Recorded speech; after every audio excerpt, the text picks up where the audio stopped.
Today in our lineup, we're talking safety versus privacy. Hundreds of police departments now have access to video from home doorbell cameras.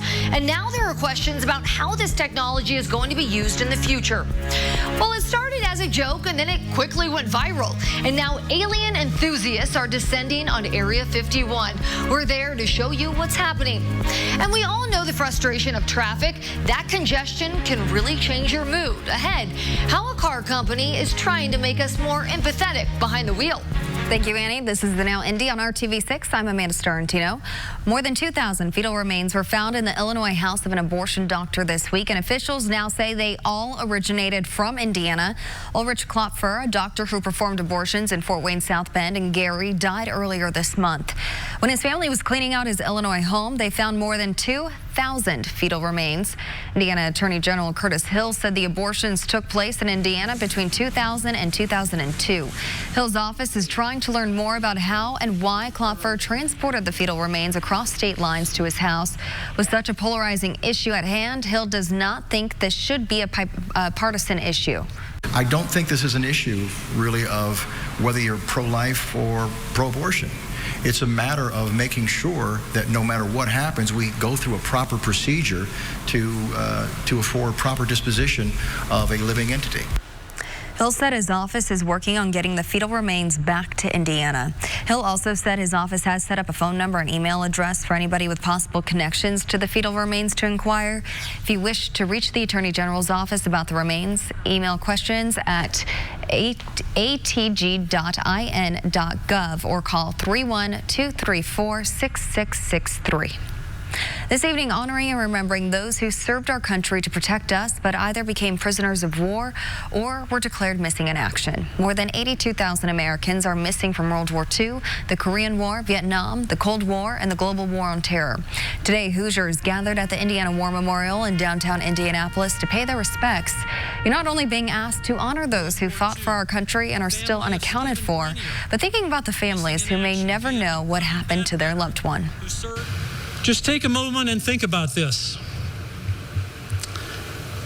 Think about how you would react were each minute of every day you were controlled by people who hated you because of your nationality, where you have absolutely no idea if you would have anything to eat that day or what it might be. No medical care to sustain your life, and all the while constantly threatened with torture and death. Stuart Goodwin with the Indiana War Memorials Commission says this should not just be a one-day event. He says you should often remember the sacrifice made by captured or missing military members. He says children need to be educated about their plight.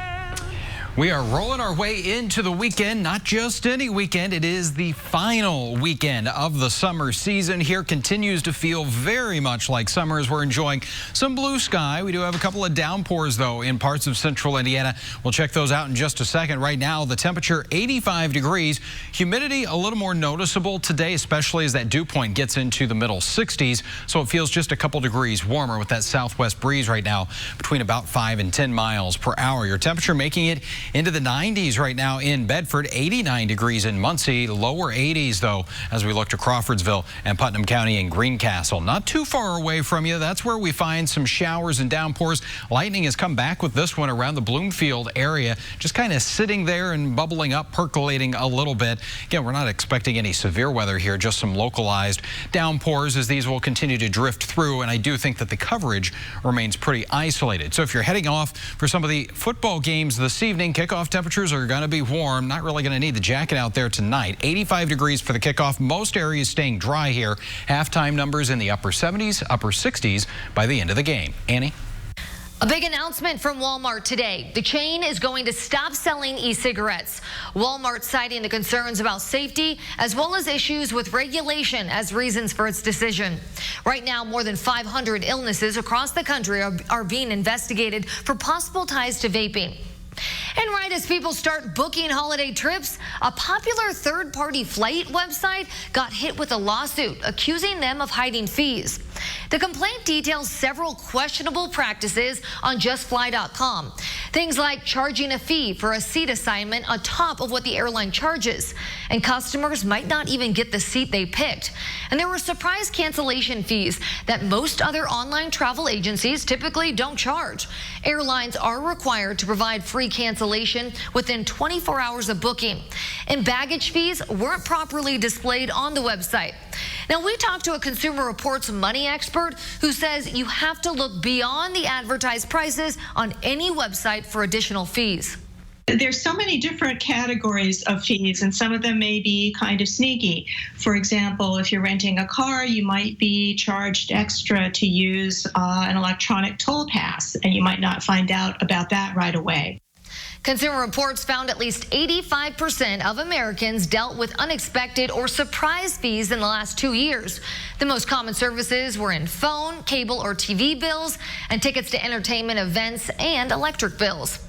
All right, let's start the Now News feed. The president defending himself against a whistleblower complaint. That person accusing President Trump of wrongdoing during a conversation with an official from another country. The president says he doesn't know who the whistleblower is and insists he did nothing wrong. Well, President Trump has now exempted certain Chinese products from tariffs.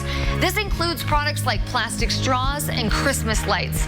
These items were initially a part of the $250 billion worth of goods hit by tariffs last year. A consumer alert for you from General Motors, the company recalling 2015 to 2018 Chevrolet Traxxas. The company says a problem with the suspension welds can lead to steering issues. Affected owners will be contacted. All right, getting back to our lineup, the fascination with Area 51 is hitting a whole new high today. Visitors are descending on the area in the remote Nevada desert, and we're there.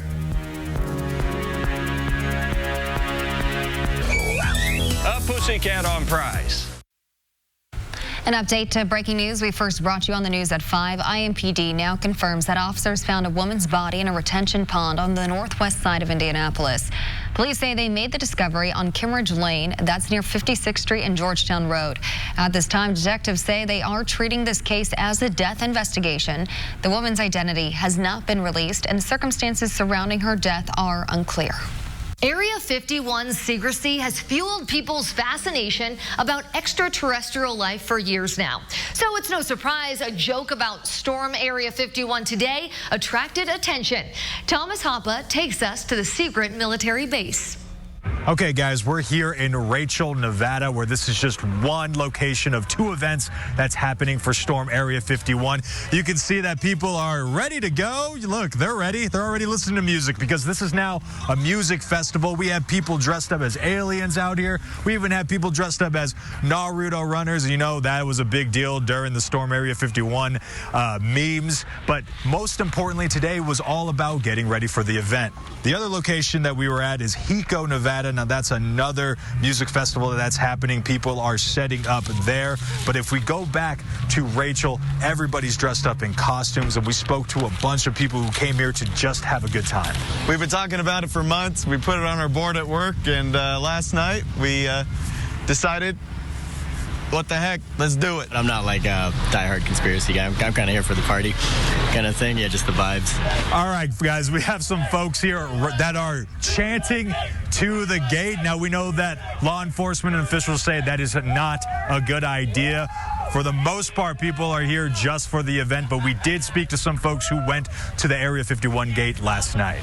There's a lot of crazy people just being silly. A guy actually ended up getting arrested. Now, we're going to be here all weekend monitoring these events. Now, whether people came here to enjoy music and have fun or actually see UFOs, who knows what will happen. Reporting in Nevada, I'm Thomas Hoppe. Very interesting. Thanks, Thomas. Well, back to our lineup. Hundreds of police departments now have access to doorbell camera videos. It always, to me, comes back to that quintessential argument of personal privacy versus public safety. Coming up, the concerns about what's next for this technology. /online care. Turning to the Now News A FedEx pilot is in custody in China. Investigators say the man tried to smuggle weapons and ammo. He was carrying pellets for an air gun. FedEx says it is trying to figure out all the details around the situation. Well, Walgreens is going to start making deliveries with drones. This is part of a pilot program. It's only going to be tested in a small city in Virginia for right now.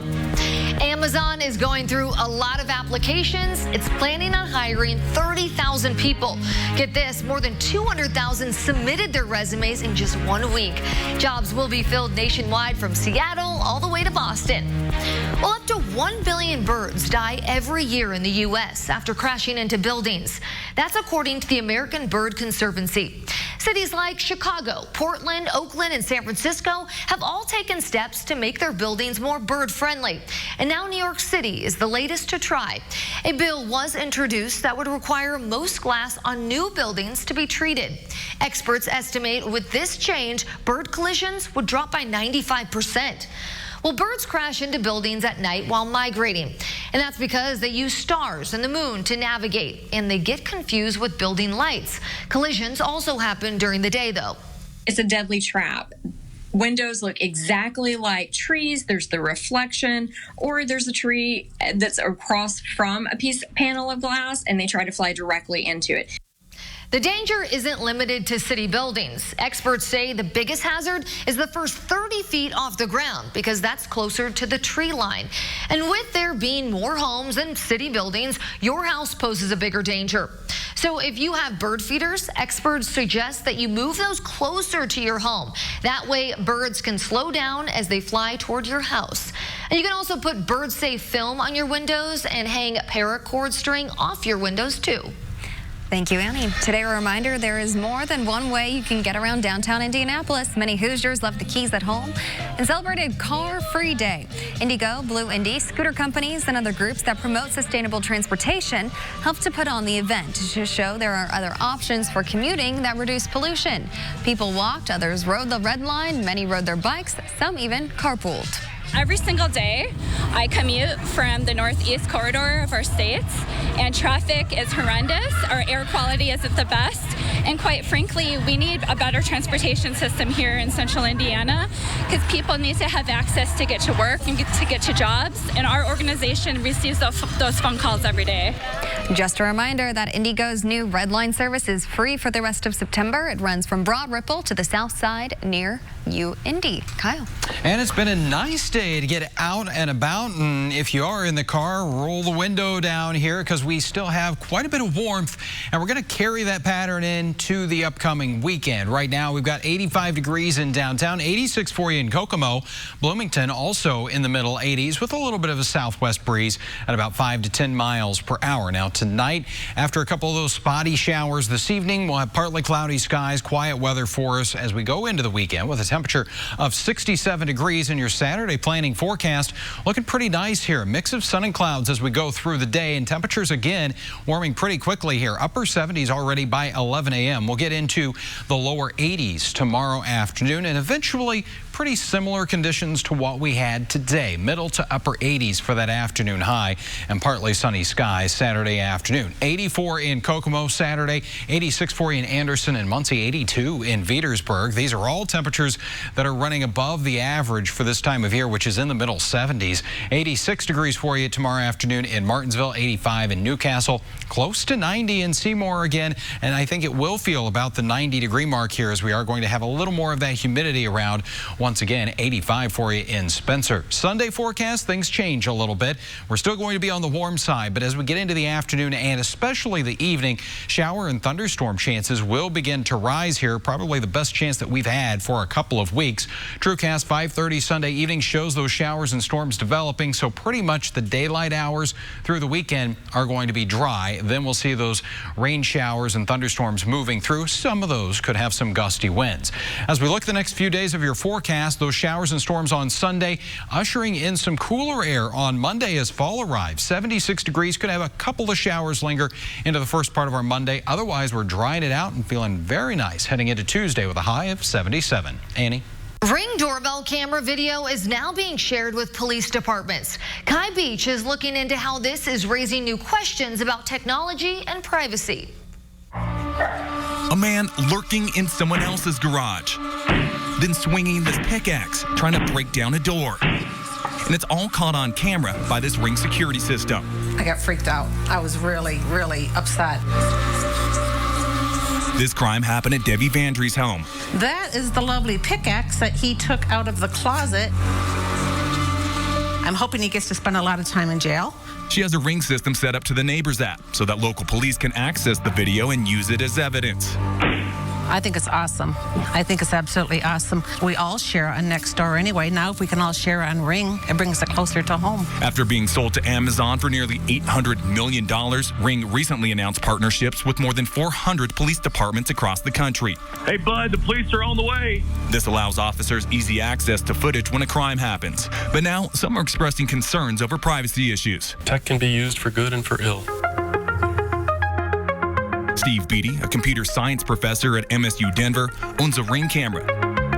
But he's skeptical of how the security cameras will work with police departments in the future. How comfortable are we having, for example, our children or ourselves being tagged as suspicious in the Neighbors app? Get away from the door. How comfortably are we going to be with it when it goes to facial recognition, which is certainly an obvious next step? We asked Ring those questions, and they sent a statement saying, in part, Hey. Ring does not use facial recognition. Hey! Law enforcement must go through the Ring team when making a video request. Hey, put that back. And law enforcement are never given access to users' cameras or devices through the Neighbors portal or by Ring. Castle Rock, Colorado police work with Ring and are now addressing privacy concerns head on. Sure, I can understand why people might be fearful of that. However, with our system, there's no Big Brother aspect. We have zero direct access to anybody's camera. Officer Dan Moffitt says Castle Rock PD works with about 360 residents who have registered their cameras with the department. It's a voluntary partnership with us. We request the video through them, and they send it to us if they have anything. Other than that, there's using the Rockwatch platform, there's no way that a police officer will ever directly view your camera footage unless you show it to him. But a United States lawmaker isn't buying it, and he wants more information. Massachusetts Senator Edward J. Markey is calling out Amazon CEO Jeffrey Bezos for what he says are civil liberty issues, sending the new owner of Ring a laundry list of questions ranging from security requirements to racial profiling. So this is our Ring doorbell camera. Cybersecurity expert Steve Fox of Security Pursuit is a longtime Ring user, but he's not opting into the Ring neighborhood system. It always, to me, comes back to that quintessential argument of personal privacy versus public safety. I like supporting public safety efforts, but I value my own privacy. Personal privacy. Hey. Something Vandry believes was lost a long time ago. I think we lost our privacy when the internet came out. Now she fully supports Ring partnering with police. I'm all for it, 100% for it. Put me out there. Hey, you can put it down, dude. I want to help somebody stay safe. Put it back. I'm Kai Beach reporting. Thanks, Kai. Well, we're learning more about what happens to our brains when we dream. Japanese scientists looked at how the brain processes memories during different stages of sleep. Now, they found while we're dreaming, special nerve cells work to help us forget certain memories. Scientists hope to use this research to better understand Alzheimer's disease.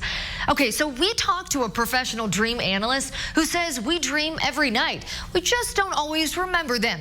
She says people often want to know what dreams mean. We also have what we call archetypes in our dreams, which are certain symbols that we all dream about, and it typically will mean the same thing for all of us across the board. For example, to dream you're being chased. That's super common, and the reason why it's so common is because it's connected to a common recurring behavior pattern a lot of us have of avoidance. Lori Lowenberg says reoccurring dreams or nightmares are often connected to ongoing unresolved issues. I think the best thing you can do for yourself is to start paying attention to your dreams, because your dreams are a conversation with the self, and you're talking about you. You're talking to you about you and about what you need to do in order to stay on the path you're meant to be on and become the you you're meant to be. Now, Lowenberg suggests keeping a dream journal and a day journal to better understand them and identify patterns. Next in our lineup, we all know the frustration of traffic, and that congestion can really change your mood. How a car company is trying to make us more empathetic on the road.